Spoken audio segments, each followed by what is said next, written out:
हो रही थी। उसे अभिनव पर शक होने लगा था। इधर अभिनव गाड़ी में बैठ गया।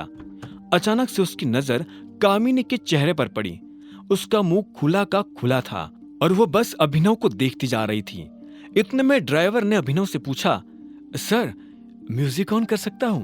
अभिनव ने हाँ में सिर हिलाया और बोला, लेकिन हम लोग जा कहाँ रहे हैं? अलायनास पैराडाइज, ड्राइवर ने कहा। यह नाम सुनते ही अभिनव के चेहरे पर मुस्कान आ गई। उधर कामिनी ने जब अभिनव को उस गाड़ी में जाता देखा तो उसका ब्लड प्रेशर बढ़ गया था। अब आगे क्या होने वाला था? ड्राइवर के मुंह से अलायना के घर का नाम सुनकर अभिनव हैरान हो गया था। उसे अलायना के घर पहुंचने से पहले ही यह एहसास होना शुरू हो गया था कि वो सच में किसी पैराडाइज में दाखिल होने वाला है।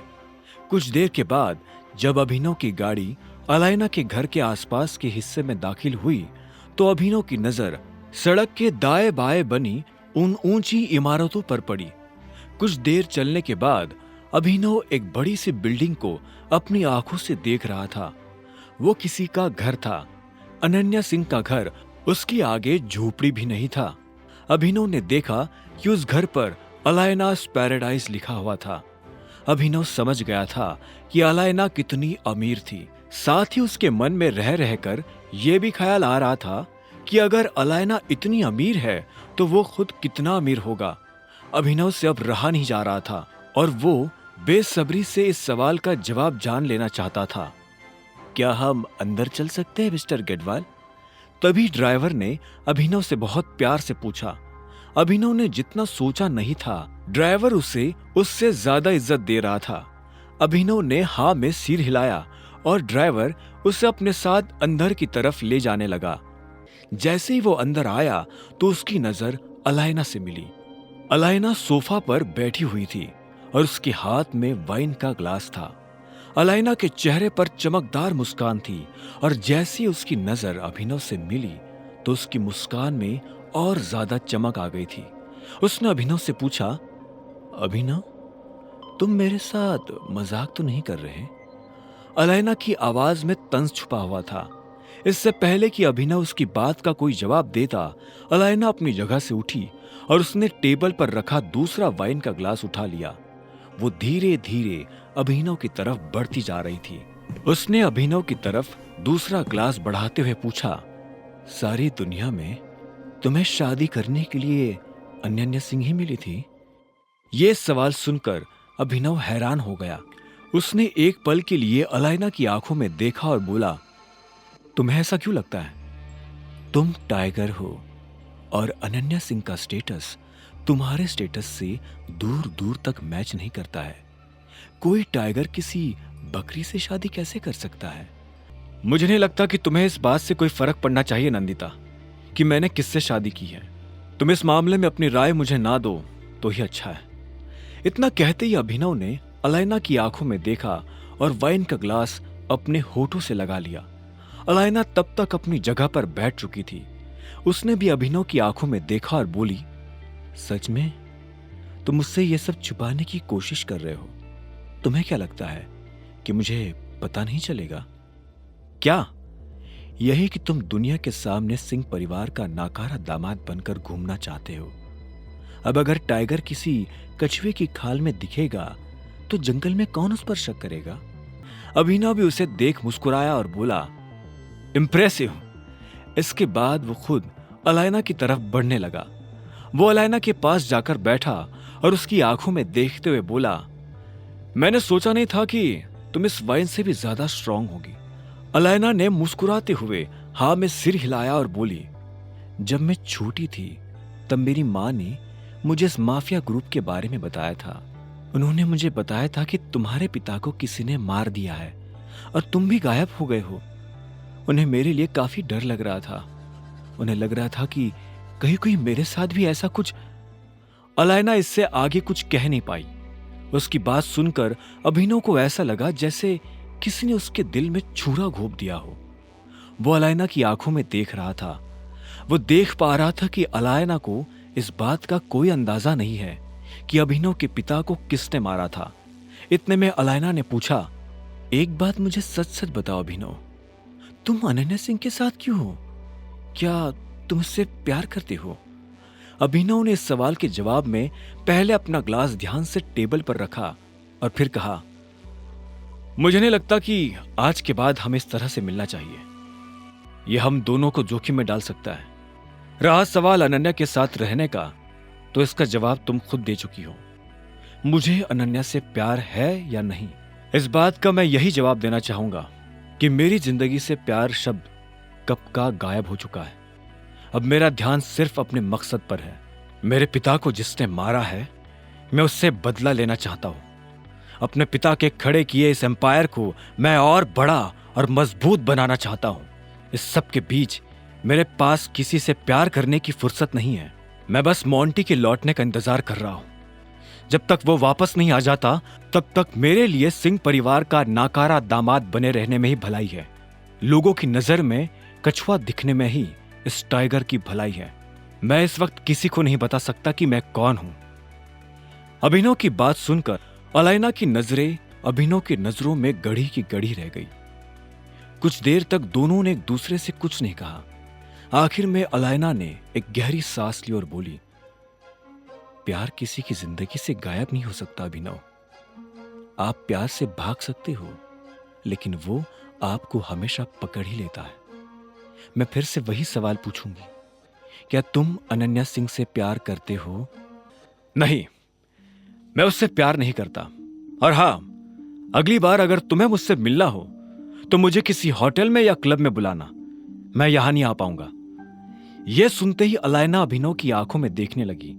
अभिनव को अलाइना की आंखों में हल्की सी उदासी नजर आ रही थी। उसने इसे दूर करने के लिए कहा, मैंने सुना है कि हमारे ग्रुप में कोई जासूस घुस आया है। यह बात सुनते ही अलाइना झटके से अपने विचारों से बाहर निकली और हां में सिर हिलाते हुए बोली, हां, लेकिन वो मेरे रास्ते में नहीं है। मेरे पास जासूसों और गद्दारों के लिए कोई जगह नहीं है। उनकी खबर मिलते ही मैं उन्हें मार गिराती हूं। अभिनव उसकी बात सुनते हुए मुस्कुराया और बोला, सुनकर बहुत अच्छा लगा। मैंने सुना है कि मोंटी इस महीने आने वाला है। क्या तुम उसके आने तक का इंतजार करोगे? अभिनव ने अलाइना के सवाल के जवाब में हां में सिर हिलाते हुए कहा, हां, मैं इंतजार करूंगा और इसलिए मुझे सिंह परिवार का दामाद बने रहने की बहुत जरूरत है। यह मैं अपने लिए नहीं कर रहा हूं, यह मैं अपने लोगों के लिए कर रहा हूं। यह मेरी जिम्मेदारी है कि मुझे उन्हें प्रोटेक्ट करना है। अगर मोंटी आज भी आ जाता है तो भी मुझे कोई फर्क नहीं पड़ता। मैं तब तक अपनी पहचान लोगों के सामने नहीं लाऊंगा जब तक कि वो जासूस हमारे सामने नहीं आ जाता। जिस तरह से मेरे पापा की मौत हुई थी, मैं उस तरह से नहीं मरना चाहता। अभिनव ने एक सांस में सारी वाइन खत्म की और सोफा से उठकर कमरे से बाहर चला गया। अलाइना बस उसे जाते हुए देख रही थी। अभिनव जब अनन्या के घर पहुंचा तो उसे आने में काफी देर हो गई थी। रात हो चुकी थी और अलाइना के घर कुछ भी ना खाने की वजह से उसे काफी भूख लग रही थी।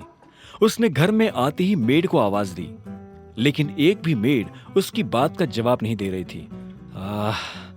अब क्या करूं? हाँ, एक काम करता हूं, खुद के लिए कुछ बना लेता हूं। अभिनव ने अपने आप से कहा और खुद ही रसोई में चला गया। वो अपने लिए पराठे बनाने वाला था। उसने रसोई में आकर अलमारी खोलकर आटा ढूंढना शुरू कर दिया था। उसे आटे का डिब्बा मिला तो उसने डिब्बे को प्लेटफॉर्म पर रखा और आटा गूंथने के लिए थाली ढूंढने लगा। वो इस बात से अनजान था कि जब वो ये सब कर रहा था तब वहां काफी शोर हो रहा था। अचानक से उसे किसी के पैरों की आवाज सुनाई दी। जैसे ही अभिनव ने पलटकर देखा तो पाया कि शर्मिला उसके सामने खड़ी थी। तुम मेरी रसोई में क्या करने की कोशिश कर रहे हो? शर्मिला ने तीखी और कड़क आवाज में पूछा। अभिनव ने उसे देखा और एक गहरी सांस लेते हुए बोला, भूख लगी है, पराठे बना रहा हूं। कोई जरूरत नहीं है। तुम्हें भूख लगी है ना, तो भूख लगी रहने दो। तुम्हें कुछ भी बनाने की जरूरत नहीं है, क्योंकि मैं तुम्हें कुछ नहीं बनाने दूंगी। ये मेरी रसोई है। अब मेहरबानी करके यहाँ से बाहर निकलोगे? लेकिन मुझे सच में भूख लगी है। अगर तुम अपने आप से यहाँ से बाहर नहीं निकले तो मुझे मजबूरन गार्ड्स को बुलाना पड़ेगा।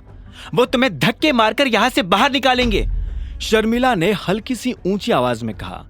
अभिनव ने पहले आटे के खुले डिब्बे को देखा और फिर से गहरी सांस लेकर रसोई से बाहर निकलने लगा। इससे पहले कि वो बाहर निकल पाता, पीछे से शर्मिला ने फिर से चिल्लाते हुए कहा, मैंने तुम्हें जो कहा था उसे भूलने की गलती भी मत करना। तुम मेरे दामाद नहीं हो, मतलब नहीं हो, मतलब नहीं हो। मेरा दामाद सिर्फ चिराग है, चिराग, और वो बहुत जल्दी तुम्हें यहां से भगाकर तुम्हारी जगह पर आकर बैठ जाएगा। अगर तुम्हें लगता है कि तुम इस घर का या इस परिवार का हिस्सा हो, तो इस गलतफहमी को जितनी जल्दी हो सकी उतनी जल्दी अपने दिमाग से निकाल देना। अभिनव को शर्मिला के मुंह से ऐसी कड़वी बातें सुनने की आदत हो गई थी, इसलिए उसने कुछ नहीं कहा। वो बस अनन्या के कमरे के दरवाजे के बाहर आकर खड़ा हो गया था। अंदर से अनन्या के जोर जोर से हंसने की आवाजें आ रही थी। अभिनव ने जब अनन्या के हंसने की आवाज सुनी तो उसने धीरे से कमरे का दरवाजा खोल दिया और धीरे से कमरे के अंदर चला आया। तब उसने देखा कि अनन्या किसी से फोन पर बात कर रही थी। अनन्या ने कहा, नहीं, मैं पूरी तरह से श्योर नहीं हूं कि वो मेरे बर्थडे पर इस चीज का अनाउंसमेंट कर देंगे। हाँ, अरे मैं बता तो रही हूँ कि कॉन्ट्रैक्ट फाइनल हो गया है, और सच में मैंने जो इसे फाइनल करवाने में एफर्ट्स डाले थे, दादाजी ने उसे एक्नॉलेज किया है। इतना कहते ही अनन्या और जोर से हंसने लगी थी। इधर अभिनव को और ज्यादा भूख लगने लगी थी। वो जल्दबाजी में अलाइना के घर से उठकर तो आ गया था, लेकिन अब उसे इस बात का पछतावा हो रहा था कि उसने वहां कुछ खाया क्यों नहीं। लेकिन अब कुछ नहीं हो सकता था। वो धीरे से अनन्या के बिस्तर की दूसरी तरफ आकर बैठा और कंबल ओढ़कर लेट गया। तब तक अनन्या की नजर अभिनव पर पड़ चुकी थी। उसने फोन पर कहा, चल चाहत, मैं तुझसे बाद में बात करती हूँ, अभिनव आ गया है। और इतना कहते ही वो अभिनव की तरफ पलट गई। जैसे उसकी नजर अभिनव से मिली तो उसकी आंखों की चमक गुस्से में बदल गई और उसने कहा, तुम्हारी हिम्मत कैसे हुई मेरे पलंग पर आकर लेटने की? प्लीज, मैं आज इस मसले पर कोई बहस नहीं करना चाहता हूं। मुझे बहुत भूख लगी है। मैं इधर कोने में दुबक कर सो जाऊंगा। प्रॉमिस करता हूं, मैं तुम्हें टच भी नहीं करूंगा, ठीक है? अभिनव की चिढ़ उसकी आंखों में साफ नजर आ रही थी। अनन्या ने उसे एक सेकंड के लिए देखा और बोली, तुम भूखे हो? क्यों? घर आने से पहले तुम कुछ खाकर नहीं आए थे? अभिनव ने ना में सिर हिला दिया। अनन्या ने गहरी सांस ली और बोली, ओ हाँ, तुम कहां से खाओगे? तुम्हें तो अकरम सर ने जो एडवांस दिया था उसे तुमने सूट खरीदने में उड़ा दिया था। खाने से ज्यादा तुम्हारे लिए छा जाना जरूरी था, है ना? क्या होगा तुम्हारा अभिनव? मेरा जो होगा वो हो जाएगा, पर अभी अगर तुम्हारा हो गया हो तो मैं सो जाऊं?